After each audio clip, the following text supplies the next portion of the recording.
Hi everyone. ఈరోజు recipe రొయ్యల curry తయారు చేసుకునే విధానం చూద్దాం. నేను ముందుగా కేజీ రొయ్యలు తీసుకున్నానండి. క్లీనింగ్ కూడా చూపిస్తాను, ఏమనుకోకండి. ఎందుకంటే వాళ్ళు చేసింది క్లీనింగ్ నాకు నచ్చదండి. ఇంట్లో నేను చేసుకుంటేనే నాకు నచ్చుతుంది. అందుకే నేను ఇంటికి తెచ్చి ఎప్పుడు క్లీన్ చేసుకుంటాను.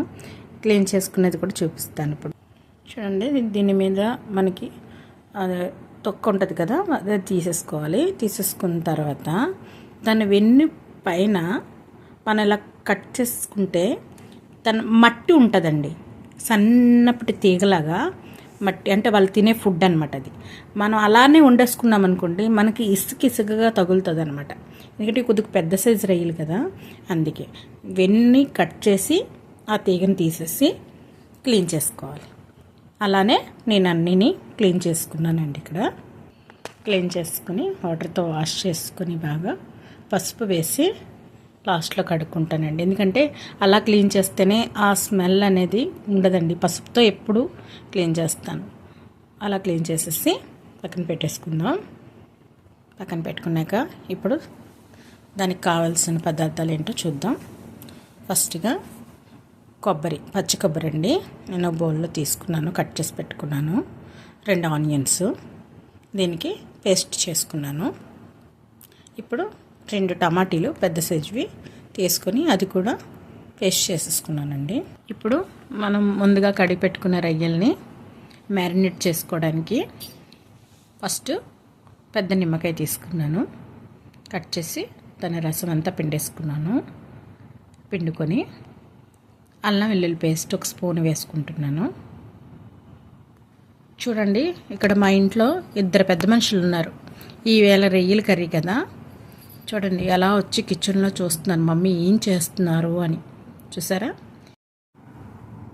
ఇప్పుడు 1 స్పూను ధనియాల పొడి,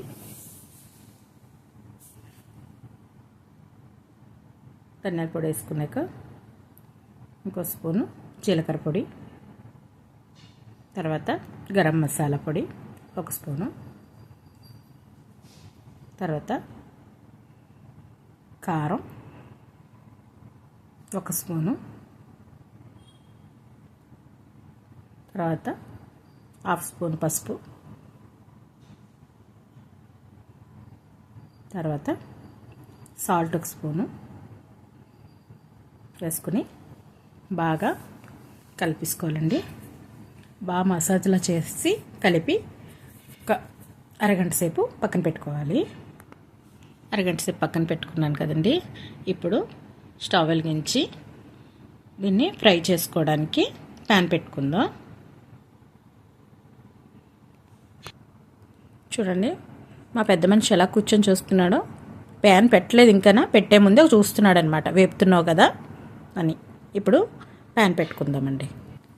ప్యాన్ పెట్టుకొని 3 స్పూన్ల ఆయిల్ వేసుకొని, 3 స్పూన్ల ఆయిల్ వేసాక బాగా వేడైందో లేదో చూసుకొని రొయ్యలని వేసుకుందామండి. సగం వేసుకొని ఉంచి కాసేపు పోయాక మళ్ళీ తిరిగి వేయించాలి కదా, మళ్ళీ తిప్పేద్దాం. తిప్పేసాక ఇంకో సైడు ఇవి అవుతున్నాయి కదండి, మనం ఇంకో సైడ్ కూడా రెడీ అవుదాం. ఫస్ట్ ఇవి వేగిపోయాయండి, ఇవి తీసేసుకుందాం. ఇవి ఒక బౌల్లో తీసుకొని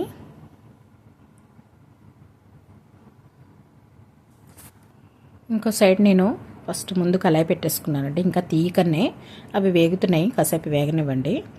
తర్వాత మనం ముందు కళాయి పెట్టేసుకొని దాంట్లో 3 స్పూన్ల ఆయిల్ వేసుకుందాం. 3 స్పూన్ల ఆయిల్ వేసాక ఇప్పుడు మనం రొయ్యలు తీసేద్దామండి. చూడండి, బాగా వేగాయి, తీసేద్దాం. అన్నీ తీసేసుకొని నూనె వేడవుతుందండి. ఇవి తీసి పక్కన పెట్టుకొని ఇంకా ఉన్ని రొయ్యలు కూడా వేసేసుకొని మొత్తం అన్నీ వేసేసుకొని ఉంచుకున్నాను. తర్వాత కళాయిలో నూనె వేడెక్కిందండి. నూనె వేడెక్కింది కదండి. ఇప్పుడు కొంచెం మెంతులు తీసుకుంటానండి, వేసేస్తున్నాను. కొంచెం మెంతుల తర్వాత ఆవాలు, తర్వాత కొంచెం సోప్ అండి, సోపు వేసుకుంటున్నాను. తర్వాత జీలకర్ర కూడా కొంచెం వేసుకుంటున్నాను. సోపు మెంతులు ఎందుకు వేస్తున్నాము అంటే ఫ్లేవర్ చాలా బాగుంటుందండి ఆ రెండిట్లవి. మనం ఎలాగైనా సరే ఆవాలు జీలకర్ర అనేది కామన్గా వేస్తాం, కానీ మెంతులు మనకి సోపు అనేది చాలా బాగుంటుందండి ఫ్లేవరు. తర్వాత వేగుతున్నాయి కదా, పచ్చిమిర్చి కూడా పొడుగ్గా కట్ చేసి పెట్టుకునేవి వేసేసానండి. అవి చిటిపట్లాడాయి. తర్వాత అల్లం వెల్లుల్లి పేస్ట్ 2 స్పూన్లు వేసుకుంటున్నానండి. 2 స్పూన్లు వేసి పచ్చి వాసన పోయేంత వరకు కలిపేయాలి. కలిపెట్టుకుంటున్నాను ఇక్కడ. బాగా కలిసాక పచ్చి వాసన పోతుందండి అల్లం వెల్లుల్లి పేస్ట్ది. పోయాక దీంట్లో మనం ఇప్పుడు కారం వేసుకుందాం. 1 స్పూను కారం వేసేసుకొని తర్వాత ఉప్పు, తర్వాత పసుపు ముందు నేను 1 స్పూను చికెన్ మసాలా వేసుకుంటున్నానండి. వేసేసుకొని ఇప్పుడు పసుపు కూడా వేసేసుకొని బాగా కలిపేసుకోవాలి. బాగా కలిపేసుకున్న తర్వాత మనం ముందుగా పేస్ట్ చేసి పెట్టుకున్నాం కదా పచ్చి కొబ్బరి ఆనియన్స్ది పేస్ట్ వేసేసుకోవాలి.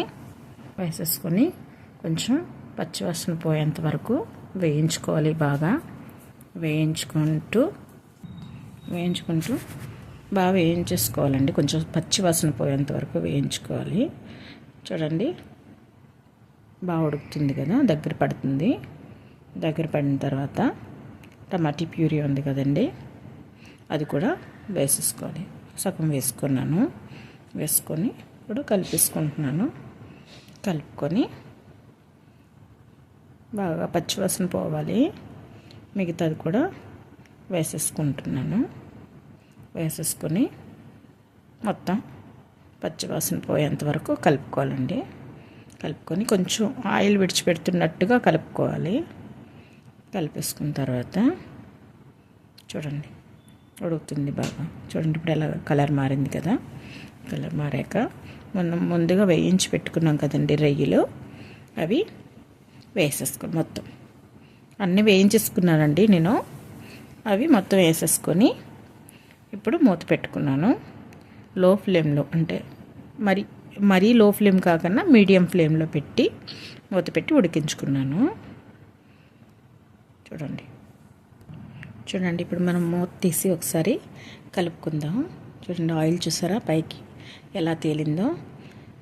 అలా అంటే కొబ్బరి పాలు కూడా ఉంటాయి, కొబ్బరి ఉంటుంది కదండి, దానిది ఆయిల్ విడిచిపెడుతుంది. మనం ఆల్రెడీ వేసుకున్నాము దాని ఆయిల్ మొత్తంగా. చూడండి ఎలాగా కలర్ఫుల్గా బాగా తేలింది కదా.